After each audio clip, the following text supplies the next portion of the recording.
question elle est directe. Est-ce que c'est déjà opportun qu'on ait ce gouvernement d'union nationale?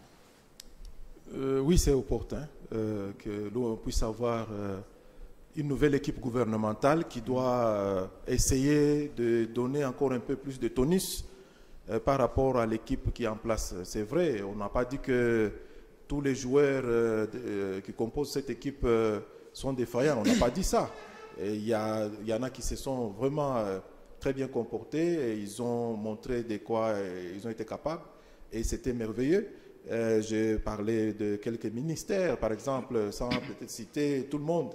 Il y a Mutamba, il y a Kaikwamba, il y a le ministre qui s'occupe de la communication. Patrick Mouyaya, Patrick, mon homonyme d'ailleurs, que je salue en passant. Ouais. Donc voilà, il y a vraiment une équipe solide qui a vraiment changé les narratifs, comme d'ailleurs il aime le dire. Et on a senti que même dans les concerts des nations, tout le monde commence à changer les discours, et c'est un effort incommensurable qu'il faut saluer.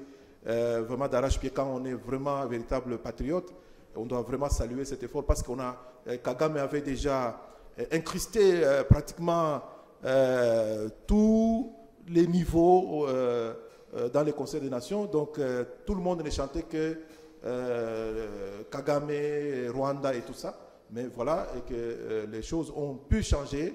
Même la communauté internationale, surtout l'Union européenne, a pu changer les fusils d'épaule pour commencer maintenant à chercher comment maintenant condamner leur ami chéri de tous les temps.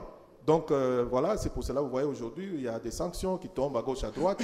Il y en a encore qui continuent à chercher comment formuler la plus belle manière de véritables sanctions qui doivent encore s'en suivre pour que le Rwanda soit sévèrement sanctionné, et qu'il puisse enlever ses troupes et qu'il puisse se désengager de tout son esprit terroriste qu'il a implanté en RDC. Monsieur Yannick Koumimba, comment vous trouvez déjà l'idée, hein? On va parler de la nature de cette union après, mais l'idée déjà du président de la République de tendre la main à l'opposition, est-ce que c'est une bonne idée dans les contextes précis? L'idée de tendre la main, c'est une belle idée, parce que nous traversons des moments difficiles. Mais dire tout simplement qu'on tend la main uniquement à l'opposition, non. Il faut tendre la main à tout le monde, puisqu'il y a des composantes dans la société civile qui sont à même de porter des solutions aux problèmes actuels. Gouvernement d'union nationale, nous sommes d'accord, mais les gens doivent d'abord parler entre eux, puisqu'il y a eu des divisions en interne qui ont fait en sorte que d'autres se retrouvent dans l'opposition et les autres au pouvoir. Lorsque vous voulez former d'emblée un gouvernement d'union nationale, là vous visez tout simplement le partage de postes, parce que ce gouvernement-là doit avoir un but. Le but, c'est quoi? Consolider premièrement les acquis démocratiques et d'aider à affronter l'ennemi. Il faut d'abord qu'on se mette d'accord sur nos objectifs, qu'on fixe, même le Premier ministre qu'on doit placer là-bas, il doit avoir un cahier de charge bien déterminé, spécifique. Il faut d'abord un dialogue. Il faut d'abord un dialogue, pas dans le sens des églises, mais dans le sens du président de la République, puisqu'il nous a promis de nommer, de passer la Manche à son conseiller spécial. Tout à fait. Oui. Ouais, pour dénicher un peu. Parce que le sens là des églises, moi je le trouve un tout petit peu. Donc la démarche de l'église, elle est tribalisante. Pourquoi? Prenez tout simplement même la composition de l'église en elle-même. Non, là on parle des deux églises, il y a Senko et les oui, les composants. Vous prenez M. Senga et consorts. Quand le problème est dans leur côté, là, c'est tout à fait normal. Mais si c'était du côté de la présidence, on nommait tout simplement même deux messieurs du centre, ça va poser problème. Et vous allez voir que même ces gens-là, ils sillonnent des provinces où il n'y a que de l'argent. On ne les a pas vus à l'Équateur, au Congo central. Ils sont partis directement au Rwanda là-bas. C'est pourquoi la démarche de l'Église, je la trouve un tout petit peu tribalisante. Monsieur Ramsès Mouteba, est-ce que ce n'est pas tard aujourd'hui de recourir à l'opposition, alors qu'il y a un moment, Martin Fayulu demandait de vive voix ces fameux dialogues, puisqu'il estimait que le pays était en crise. Il était temps que les filles et fils du pays se séparent, rejetés justement par l'union sacrée. Et aujourd'hui, vous revenez. Est-ce que ce n'est pas tard? Merci beaucoup, M. Gissé. Il n'est pas tard. Et tout d'abord, il faut rappeler ici que quand le président de la République a parlé du gouvernement d'union nationale, il n'a pas parlé que c'est un gouvernement de l'opposition. Donc nous devons être précis tout en précisant les dires du président de la République. Et donc la République démocratique du Congo n'est pas composée seulement de l'opposition. Et lorsque vous regardez même l'opposition, c'est une opposition qui est tout à fait faible. Et donc, s'il faut parler de l'opposition aujourd'hui, on ne fait pas l'opposition en dehors de la République ou en dehors du pays. On fait l'opposition tout en état en interne, tel que nous voyons les autres, entre autres Mosito, il y a également Martin Fayulu qui dirait qu'il joue au froid et au chaud, il n'a pas une position fixe. Et l'idée de former un gouvernement de l'Union sacrée, c'est une union nationale, c'est une très bonne idée, mais il s'avère de faire une étude minutieuse. Tel que mes co-débatteurs l'ont dit ici, il faut se parler en face. Et ce gouvernement-là sera composé avec qui? Parce que lorsqu'il s'agit d'aller avec le gouvernement d'union nationale, c'est-à-dire il y a eu des failles au sein du gouvernement de l'union sacrée de la nation. Et les objectifs principaux de ce gouvernement de l'union sacrée de la nation, c'était pour répondre aux besoins de la population congolaise. Je constate que le président de la République, il est tout à fait très déçu parce qu'il a même dit qu'il faut revoir même les prosodiums de l'union sacrée de la nation. C'est-à-dire, les acteurs posent un problème très sérieux en République démocratique du Congo. Même s'il faut composer des nouveaux gouvernements avec toutes les composantes. Je sais jamais de le dire que lorsqu'il s'agit des devoirs de redevabilité, il n'y a pas seulement la majorité, il y a également l'opposition et la société civile. Si certains acteurs de l'opposition refusent la demande du président de la République, et donc il y a la société civile, il y a aussi de la majorité. Que nous représentons d'ailleurs sur ce plateau. Et donc, lorsque vous prenez les décomposantes, on peut former un gouvernement qui va répondre aux besoins de la population. C'est quoi les besoins de la population? L'éducation, les sociales, l'économie et aujourd'hui on parle de la sécurité. Il y en a tout, et il y a la sécurité également. C'est pour cela nous demandons au président de la République de mûrir les acteurs qui doivent faire partie de ces gouvernements. Nous avons vu également les gouvernements qui est en place ici. C'est une déception. C'est comme si... Donc vous pensez que ce gouvernement a échoué?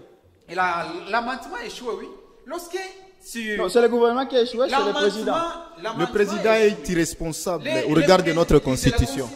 Le président ne gouverne pas. Lorsqu'il s'agit de demander les comptes, ce n'est pas au président de la République, mais c'est au chef du gouvernement. Pourquoi? J'ai dit c'est une déception par rapport à ce gouvernement. Dans les 50 quelques ministres qui composent les gouvernements, il n'y a que 4 ou 5 ministres qui sont actifs. Entre autres, les ministres des Affaires étrangères, Wanya Kaikwamba, les ministres de la Justice, Constant Moutamba, les ministres de l'Intérieur, Jacquemin Chabani. Et également, si on veut encore un tout petit peu ajouter, vous allez comprendre que c'est la ministre des Affaires sociales. Mais les autres ici. Mais la communication aussi. Non, permettez, la communication à un certain moment, une communication qui a été biaisée sans pouvoir avoir de précisions et des contradictions dans la personne elle-même. Merci. Il est important de préciser un élément de détail. Lorsqu'il s'agit de prendre les décisions, on a vu au sein du ministère de l'ESU, enseignement supérieur et universitaire, une ministre qui prend les décisions, qui signe les arrêtés, tous les arrêtés sont rejetés par les administrés. Merci, monsieur Ramsès. Même celui du travail, raison de raison pour laquelle ces gouvernements doivent avoir de nouvelles figures. À ce moment-là, on va beaucoup plus donner d'itonisme pour la réussite. Alors, merci. Monsieur Patrick Makolo, ça sera quoi la nature de cette union-là? Comment le président, il a dit qu'il va nommer, il va mandater son conseiller spécial pour... il faut inclure tout le monde dans cette large union? Il n'est pas possible d'inclure tout le monde. Qu'est-ce que vous entendez par tout le monde? Parce que tous les acteurs politiques les plus importants, on n'a plus besoin d'un gouvernement éléphantesque, budgétivore. On n'a plus besoin de ça. On a besoin d'une équipe assez réduite qui est capable de prendre à bras le corps les affaires de l'État. Être un peu actif, parce que vous avez vu, cette affaire de faire la quotité là. Donc, justement, le partage du pouvoir, on doit retrouver la majorité, ceux qui ont fait ceci, les pourcentages. Je sais que Batilou Kouebou est très fort dans ce genre de calcul. Non, il ne faut pas citer les gens qui ne sont pas avec lui. Non, mais c'est ça. Mais non, je les cite parce que je les vois souvent. On l'appelle même Maradona. Oui, bon, Maradona, tout ça. Alors, il est très fort dans ça. Il sait avec perfection comment partager avec les pourcentages, tout ça. Mais moi, je trouve que le chef de l'État ne doit plus se laisser duper par ça. Pour l'instant, Ezama Kamboyamboka. Le pays est en danger. C'est pour cela que la génération crie d'alarme selon le Congo. Nous crions haut et fort. Nous voulons que ce Congo soit absolument sauvé. Et alors, pour le sauver, il faut placer les véritables personnes compétentes et qui sont aussi des nationalistes, qui ont aussi les mêmes soucis que les chefs de l'État de sauver le Congo, les mêmes soucis que nous. Parce que nous partageons les mêmes soucis que les chefs de l'État.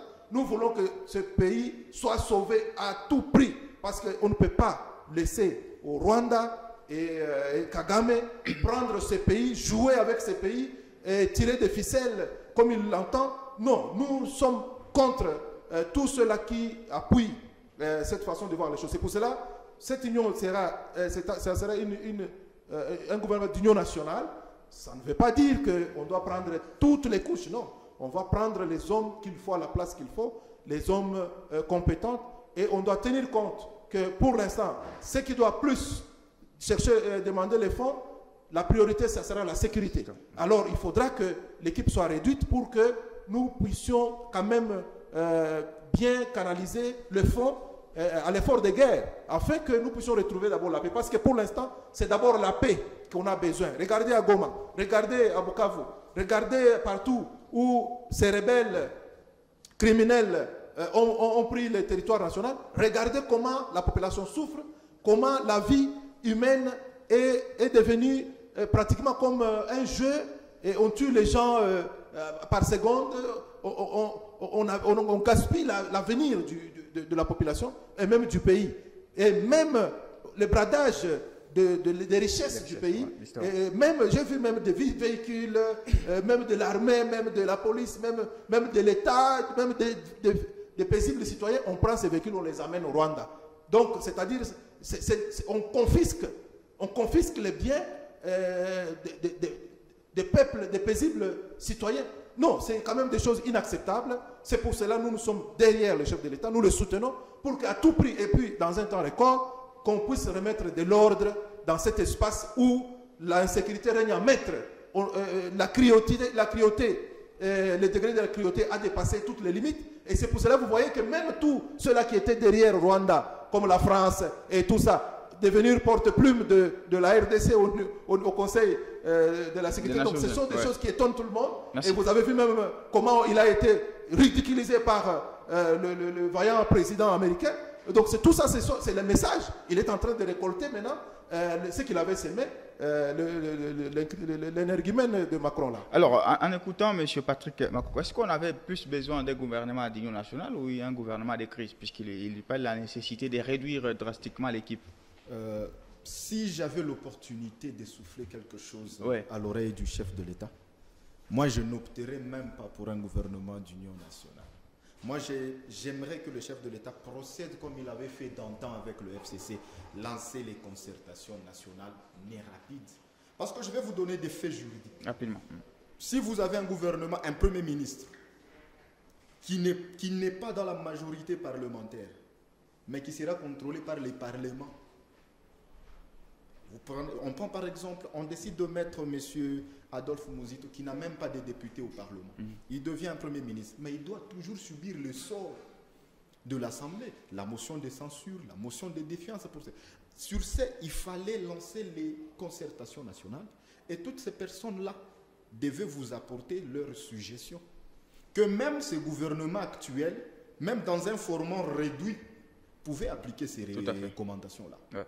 Vous parlez avec Martin Fayoulou, vous lui dites par exemple, s'il faille les citer, comment est-ce que vous trouvez cette situation actuelle? Il vous fait ces recommandations. Vous avez vos experts et vous pouvez prendre ces recommandations, donner à un ministre à qui des droits de les appliquer. Que d'aller dans le schéma d'un gouvernement, vous risquerez encore de former un monstre.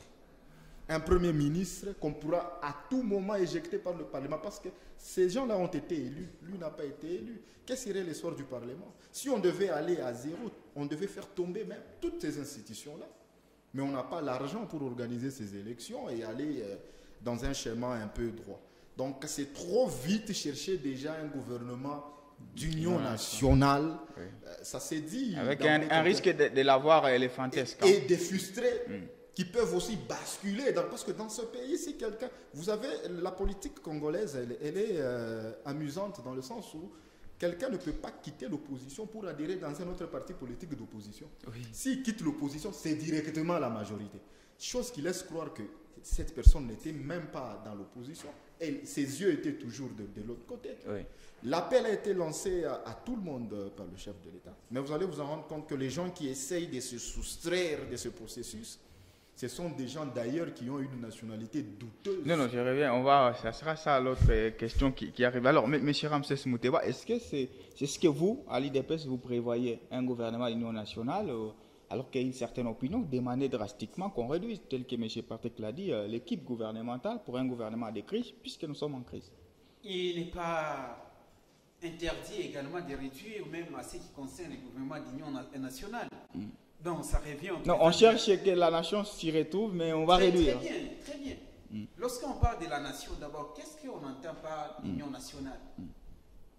Et l'union nationale, ce n'est pas répondre à toutes les tribus, parce qu'on risquerait d'avoir 450 ministres. Tout à fait. Et donc, lorsque le président a décidé, pourquoi pas ne pas prendre même un individu par province? Et donc, dès qu'on prend un individu par province, on représente les 26 provinces de notre pays et on a un gouvernement réduit, un gouvernement qui doit répondre aux besoins de la population. Non, c'est un problème aussi dans le sens où vous parlez d'un gouvernement de représentativité nationale. On n'est pas dans le cadre de la représentativité. On cherche l'unité. Quelqu'un qui peut faire l'unanimité. Vous avez un Premier ministre aimé presque dans toutes les provinces. Mais il y a des éléments très probants lorsqu'on parle de l'unité. Et donc, il ne faut pas se soustraire par rapport à une certaine frustration telle qu'on a vu dans les gouvernements passés. Nous, en l'UDPS, on ne peut pas rejeter l'idée du président de la République, tout d'abord, qui est notre autorité du parti. Et donc, lorsqu'il lance cet appel, il ne faudrait pas qu'on vive également ce qu'on a vécu dans les jours passés. Parce que pour être vrai, être honnête, être sérieux, le gouvernement de l'Union sacrée a montré ses failles. Vous allez comprendre avec nous que même le présidium de l'Union sacrée a montré ses failles, ses faiblesses. Raison pour laquelle le président de la République, pour essayer de changer la donne, il faut passer par une vitesse supérieure. Est-ce qu'il n'a pas cédé à la clameur, puisqu'il y a quand même une clameur publique qui a dénoncé certaines personnalités de l'Union sacrée directement? Ce n'est pas cédé à la clameur aussi. Hein. Le président de la République, il est le seul qui est le mieux informé. Tout à fait. Et il constate. Voilà, je ne sais jamais de dire pourquoi nos premiers ministres, les chefs du gouvernement sont incapables de sanctionner les ministres. Pourquoi? Depuis que la République est république, ça fait un bout de temps, vous avez un Premier ministre, une étiquette, tout d'abord incapable de tenir tête devant ses ministres. Voilà que le président de la République, lorsqu'il lance l'appel, quand je parlais de prendre une représentativité, et donc ça représente l'unité nationale. L'unité nationale, ce n'est pas seulement prendre toutes les tribus. Parce que s'il faut qu'on aille dans ce sens-là, dans cette philosophie, on risquerait d'avoir un gouvernement de plus de 60 encore ministres. Ce qui est un problème sérieux. Le gouvernement qu'on a besoin, c'est un gouvernement qui doit mettre en application les recommandations du président de la République. Il a demandé que ce gouvernement ici mette en place ou en application la réduction des trains de vie des institutions. Chose grave. Jusqu'à aujourd'hui, il avait donné 72 heures. Mais il n'y a aucune stratégie, aucun effort qui est mis en place pour l'application de la réduction des trains de vie des institutions. Aujourd'hui, j'ai aimé Constant Moutamba, ministre de la Justice. Il déplore les comportements et les attitudes de la justice. Voilà que le président de la République a parlé que la justice était malade. Merci. Il y a eu même les colloques qui ont été organisés pour la mise en place afin de chercher les solutions afin de redresser cette justice-là. Mais chose grave, on retourne dans les mêmes comportements. C'est pour cela dans ces gouvernements, nous demandons qu'il y ait de nouvelles figures. Merci. Il ne faudrait pas reprendre les mêmes figures. Par exemple, il y a un ministre, là, si c'est Mboussa Niamoui, si c'est Sangala, depuis 2017. Il y a un certain, si c'est Sanga, si c'est qui là, depuis 2017, il est toujours ministre. Quand on regarde son bilan, c'est un bilan mitigé. Merci, pourquoi les garder? C'est pour cela qu'on ne veut plus aller dans les quotités, les partages de pouvoir, mais il faudrait un gouvernement qui doit trouver les solutions aux problèmes des Congolais. Voilà, juste pour Mboussa Niamoui était dans le gouvernement. On parlait de Jean-Lucien Mboussa. Jean-Lucien Mboussa. Il est maintenant dans le ministre du portefeuille. Portefeuille. Tout à fait. Merci, il était monsieur. au commerce extérieur. Ok, merci. Depuis 2017 jusqu'à aujourd'hui. D'ailleurs, il a bâti un travail de titan selon le sondage. Selon les sondages faits par qui? Non, mais par toujours la population. Quelle population? La population qui est déçue par rapport à ce qu'on vit d'abord à l'importation et à l'exportation. Ce qui importe, c'est quoi? Oui, la question, et vous allez réagir. Là, on va aller à 2 minutes 30 secondes et puis on va voir l'autre thématique. Alors, il y a quand même certains opposants et les poids lourds. Hein, non, pas Martin Fayulu, Délice Sanga, Kabound, qui venaient fraîchement de la prison, même Katumbi, qui pensent qu'ils ne vont pas accepter cette main tendue du président de la République. Est-ce qu'on peut parler d'une faute politique de la part de cette opposition si l'on regarde le contexte que traversent les pays? Bon, votre question, est-ce que je l'ai bien comprise? Parce que l'opposition n'est pas homogène. Ouais. C'est une opposition méli-mélo. Ouais. Donc chacun veut seulement montrer. Mais il y a quand même Fayulu qui a dit non, il y a Sesanga non, il y a Kabound qui a dit qu'il n'est ni demandeur ni preneur, Katumbi aussi. Donc ça fait déjà 4. Ils ne sont pas obligés de prendre la main du chef de l'État. Le chef de l'État a montré son ouverture. Ouais. Ils ont le droit, parce que c'est la démocratie, de dire oui ou non. Et leur oui ou non n'influencera rien du tout. Parce que, mais je vous assure. Mais quand on parle de l'opposition, on ne les voit pas. Non, mais il y a qui d'autre? Mais il y a Moutamba qui représente l'opposition au niveau du gouvernement. Ah, il est toujours opposant. Ah, mais il est toujours opposant, monsieur. Alors écoutez, donc c'est pour vous dire que l'opposition seulement, ça ne va pas suffire. Il y a aussi la société civile que nous représentons sur ces plateaux. Oui. La génération Cri d'alarme, selon le Congo, fait partie de la société civile. Donc on peut aussi recourir à la société civile. Il y a la crème scientifique. Au niveau de la société civile, qui peut aussi donner une très bonne contribution, comme Moutamba l'a prouvé. Donc, c'était inattendu pour la plupart. Donc, vous voyez que nous avons besoin de gens comme ça. C'est ça, cette union nationale. C'est-à-dire les éléments qui peuvent donner un plus à l'équipe qui gouverne pour arriver à résoudre le problème qui se pose avec acuité, comme par exemple l'insécurité, comme par exemple le manger. Vous voyez, comme par exemple l'emploi. Vous voyez, le chef de l'État avait promis autant d'emplois. Des millions, je ne sais pas, des milliers. On parlait de 5 millions alors, voilà, on est à combien aujourd'hui? Est-ce qu'il y a quelqu'un, un membre du gouvernement qui peut se tenir, nous dire nous sommes à combien aujourd'hui? Et pendant le temps qui nous reste, on peut atteindre réellement ce que le chef de l'État avait dit. Vous voyez? Alors, le chef de l'État a besoin d'une équipe solide. Nous sommes formateurs d'entrepreneurs. Nous sommes dans l'entrepreneuriat. Au niveau de notre ONG, Génération Cri d'Alarme, Sauvons le Congo. Nous formons les jeunes entrepreneurs qui doivent créer l'emploi. Nous pouvons, comme nous sommes dans ce domaine, donner les idées au chef de l'État, les stratégies, comment on peut le faire rapidement, les choses, comment on peut appuyer les jeunes pour qu'ils aient de l'emploi, pour qu'ils puissent aussi se prendre en charge, donner aussi un plus, aider le gouvernement. Okay. Vous voyez, parce que si tout est laissé entre les mains du gouvernement, ça sera difficile. Il faut quand même que certains jeunes, certaines structures prennent aussi en charge d'autres jeunes, qu'il y ait des financements, Alors je crois qu'avec ça, la société civile que nous représentons peut donner beaucoup et vous verrez que cette unité-là, cette union nationale, cette cohésion nationale, ça va faire que l'union fait la force et les choses vont aller un peu plus facilement comme on l'a vu par le passé. Monsieur Yannick Koumouba, voilà, vous parliez déjà dans l'autre question, c'est par rapport à ceux qui disent non à cette main tendue du président de la République, pas des moindres. C'est quand même Martin Fayulu qui a ses conditions, c'est Sanga qui a carrément dit non, Kabound, on a dit que tu ne conviens pas, Katumbi aussi qui a dit non. Est-ce que ça peut mettre à mal les projets du président de la République, le fait que ces personnalités-là boycottent son appel? Merci. Ces gens-là ne viendront pas parce que le concept lui-même, c'est opposition. C'est un concept purement africain. Ailleurs, ça n'existe pas. Ailleurs, on parlerait de la minorité. Ici, on parle beaucoup plus d'opposition parce que quand quelqu'un est dans l'opposition, son but, c'est quoi? C'est un concept africain. C'est un concept africain. En France, on parle de la gauche, de la droite, le vert. Aux États-Unis, vous avez les démocrates et les républicains. Opposition, c'est africain. Parce qu'en Afrique, on s'oppose même à ce qui est bien. Vraiment, vraiment. C'est pourquoi ils nous ont légué ça. On s'oppose pour s'opposer. On s'oppose même à ce qui est bien. Sans raison. La main tendue.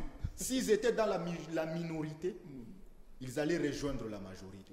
Puisqu'ils sont dans l'opposition, ils vont s'opposer même à la main tendue par le chef. C'est parce que j'estime qu'on ne peut pas servir de béquilles. Moi, je dirais par contre qu'ils savent qu'ils ne peuvent pas être jugés partis.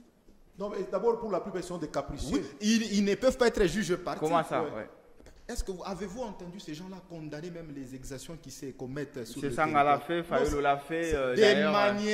De manière intelligente. Vous savez que l'homme politique dangereux, c'est lui qui est intelligent mais rusé. Hein.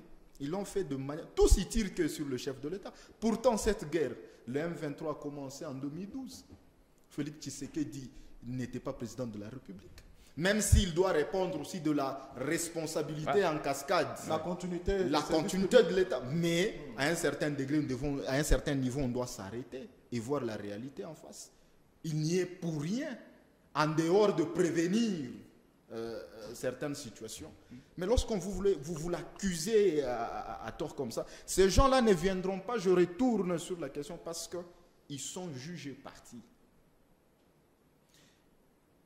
Avez-vous remarqué, parce que les Congolais n'aiment pas aussi des vérités, hein? Si on ramenait les églises dans les débats, avez-vous déjà remarqué l'attitude des églises qui se mettent dans l'optique de facilitation? Leur attitude, quand ils sont avec ces gens-là d'opposition, ils sourient, hein? Mais quand ils sont en face du chef de l'État, ils renfronnent le visage. Et vous sentez déjà qu'il y a une haine de la personne. Il ne faut pas attendre qu'on vous dise la vérité en politique. Là, c'est juste la pertinence. Oui. C'est la pertinence qui compte. La vérité, il faut la chercher dans l'évangile du Seigneur. Même si ces gens-là ne viennent pas, notre objectif est d'atteindre les résultats escomptés. Est-ce qu'on peut l'atteindre sans eux? À moins que vous puissiez nous dire que ce sont eux qui tirent les ficelles. Tout est possible. À moins que ce soit eux qui tirent les ficelles pour dire que non, nous venons et ça va s'arrêter. Je voulais ajouter quelque chose. Regardez seulement leur attitude. Lorsque le Rwanda... On parle d'abord de qui là? De l'opposition. De qui? Je parle moi de l'opposition en général. Je peux parler de Kabila. Parce que Fayulu hier, il a fait un discours à la nation, il a dénoncé. Non, mais c'est ça ce que je vous dis. Je peux vous parler de Kabila, je peux vous parler de Katumbi, dans leur diversité là. Quand Rwanda semble prendre le dessus, vous sentez qu'ils sont calmes, en train de contempler l'événement, comment ça se passe. Mais quand seulement le gouvernement tente de récupérer la situation, Sokoy lance un peu de bombes là-bas. Oh non, on a tué, on se déverse dans les médias pour distraire l'opposition. Donc c'est ça, on comprend dans quel cas ils sont. Monsieur Ramsès, est-ce que dans l'idée du président de la République, c'est d'embarquer tout le monde, surtout les opposants que j'ai cités, Fayulu, Sesanga, Katumbi et même M. Kabound, ou c'est de faire avec ceux qui sont disponibles? Est-ce que ça ne peut pas vraiment inquiéter le président de voir que ces poids lourds-là boudent un peu son appel? Je me pose la question de savoir pourquoi vous les appelez poids lourds. Parce que quand on appelle poids lourds, on va voir d'abord la réalité sur le terrain. Oui. Ils sont incapables de réunir toute l'opposition là. Même de décréter une ville morte. Incapables de réunir même 50 militants pour faire une marche. À quoi bon il devient des poids lourds? L'appel du président de la République est tout à fait démocratique. Donc, le président de la République veut faire entrer en danse le patriotisme et le nationalisme. Mais co-débatteurs l'ont dit ici. Ce n'est pas pour partager le bilan. Ce n'est pas pour partager les bilans. On va partager les bilans avec qui? Nous sommes responsables nous-mêmes. On va donner les comptes et à la fin, le monde va juger. Et la cote sera positive. Lorsque vous parlez des poids lourds, je me pose la question. C'est ça, aucun député. Il est poids lourd par rapport à quoi? S'il était poids lourd, chez lui là, il devait être élu. Lorsque vous prenez Matata Mpogno, il est passé par la combinaison de beaucoup de voix par pitié.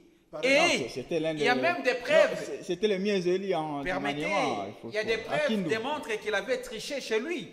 Non, il n'y a aucune preuve. Lorsque vous prenez Fayoulou là, il a, à part la danse, nous l'avons connu spécialiste dans la danse. Quand vous parlez des poids lourds, il est poids lourd par rapport à quoi? Les seuls qui peuvent faire l'opposition, ce n'est que Jean-Marc Kabound. Les seuls qui peuvent. Vous inquiète. J'ai dit ceci.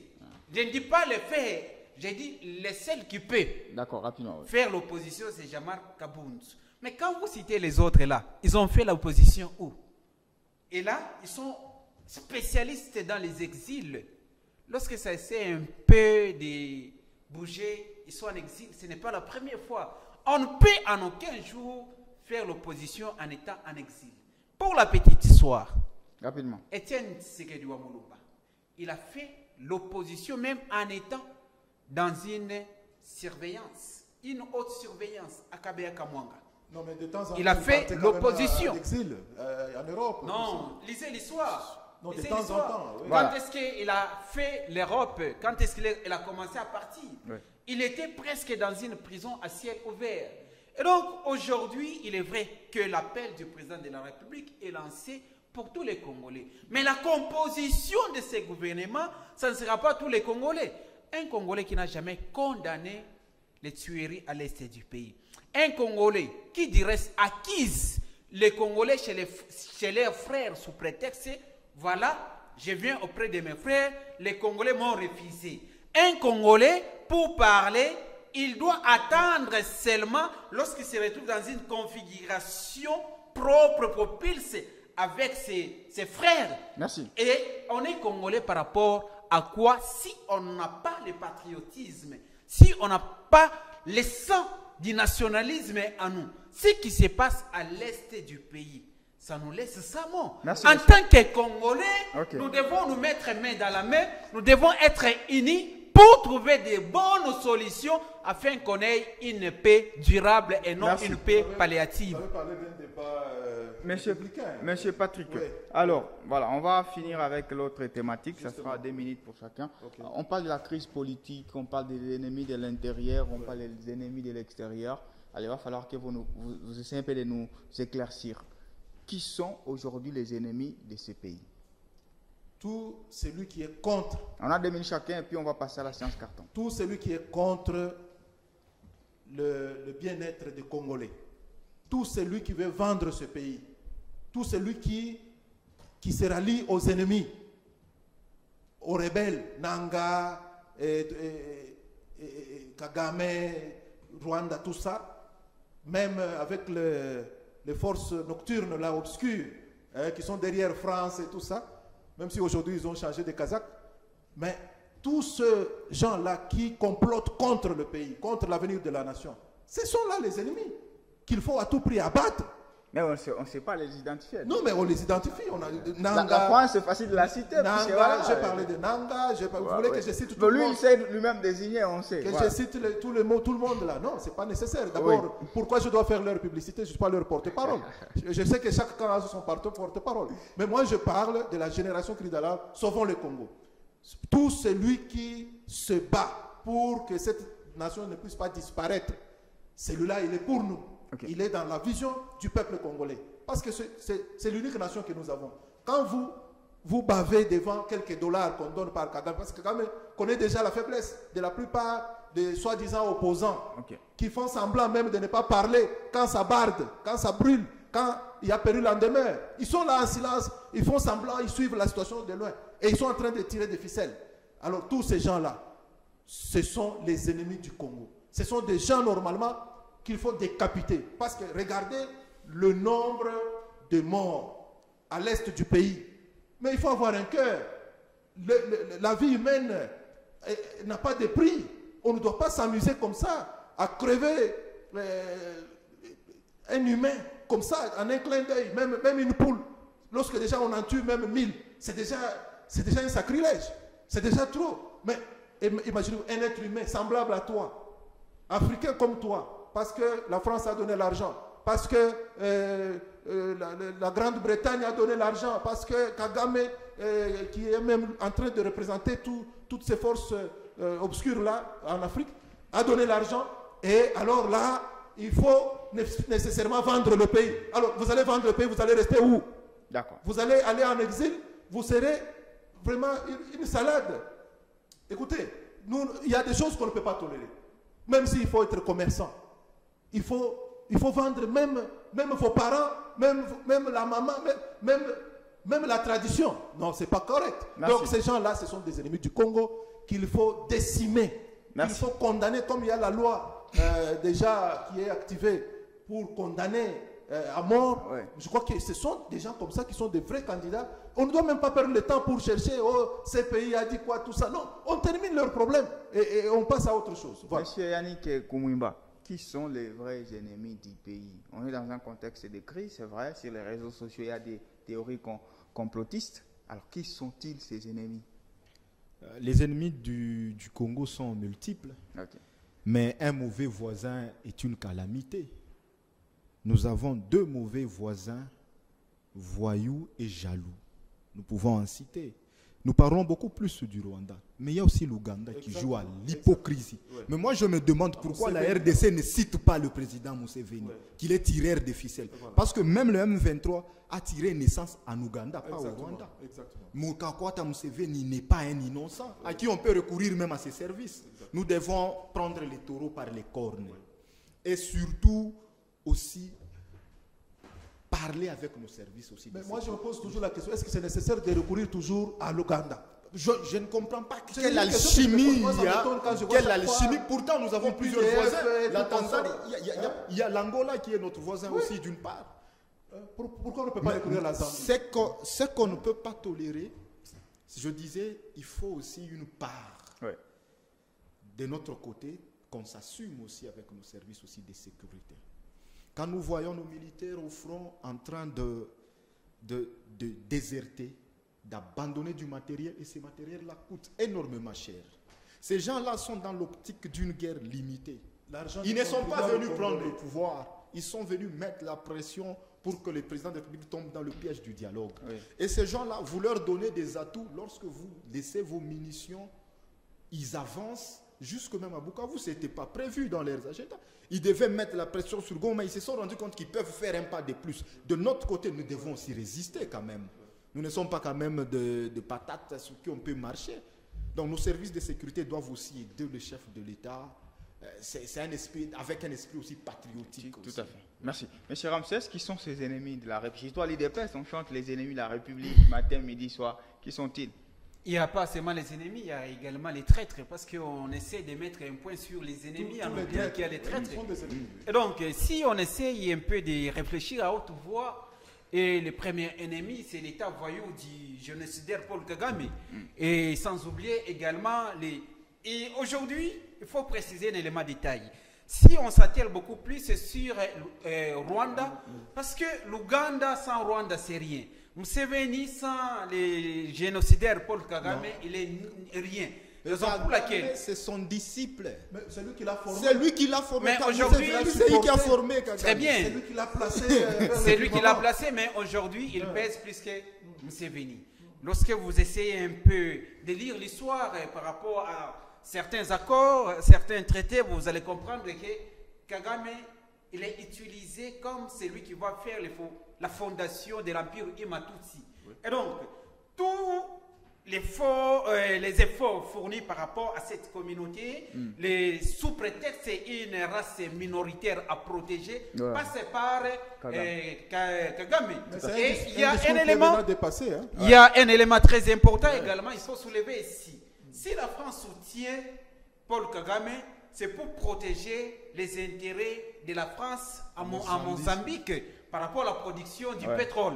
Aujourd'hui, tout c'est lui. Parce que le Rwanda envoie ses soldats là-bas. Très bien. Et ils sont financés des montants colossaux. Et le matériel, on les utilise sur nous. Des financements étonnants. Tous les Congolais qui ne condamnent pas l'ennemi ou l'agresseur sont condamnés. C'est une abstention coupable. Sont considérés. C'est une abstention coupable. Une abstention coupable. Ça mérite. C'est payé, punissable. 30 secondes, oui. Parce qu'ils ont vu que les États-Unis ont pris la décision contraire, ils sont maintenant porte-plume. D'accord. Il est important qu'on ne peut pas faire l'apologie de nos ennemis sur ces plateaux pour ne pas les citer énormément, mais ils sont là très nombreux. Aujourd'hui, il est question de prendre la conscience. Ce qui se passe dans notre pays, c'est les accords mal signés hier. Ouais. Si la République signait également les mauvais accords aujourd'hui, c'est nos enfants et arrière-enfants qui vont en pâtir. Soulevons-nous. L'histoire qui s'est passée à l'est du pays, c'est par rapport à la traîtrise. Les militaires ont une seule mission. Parce que non seulement la traîtrise, il y a aussi la peur. Il y a aussi la peur. Il n'y a pas la peur. Quand vous êtes recruté, il y a aussi la peur. Quand vous êtes recruté, on pose la question simple. Est-ce qu'on vous a forcé? La réponse est non. C'est volontairement. Un militaire ne recule pas, il avance. Un militaire, il décède avec une mort.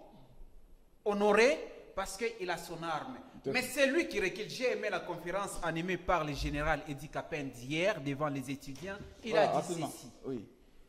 Dans ma province ou dans ma juridiction, lorsque les voyous de Nanga va oser, tout militaire qui va oser reculer, je vais l'abattre. Merci. Parce que notre mission, c'est d'avancer et non de reculer. Alors, on finit par la séance carton. La séance carton. Ils n'ont pas les moyens. C'est fini. C'est une illusion, le chef de l'État l'a dit. L'illusion reste l'illusion. La séance carton.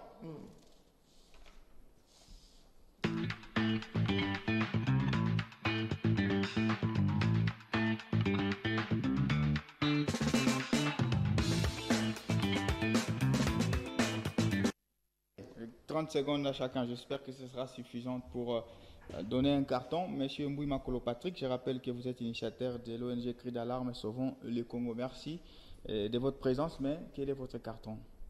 Bon, je prends le carton rouge contre les ennemis du Congo. Ok.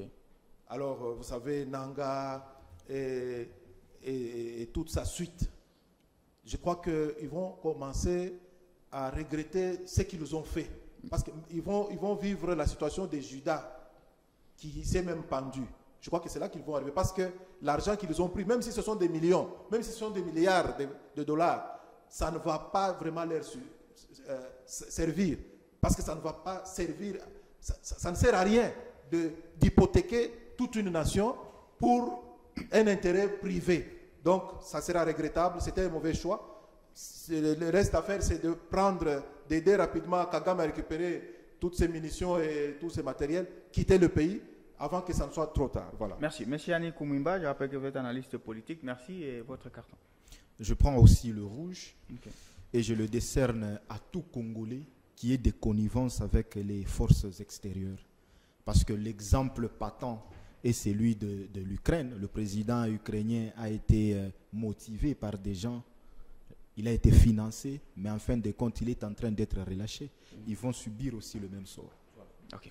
Monsieur Ramses Mouteba, chargé national de la COPOP, une structure de l'IDPS, merci. Et votre carton?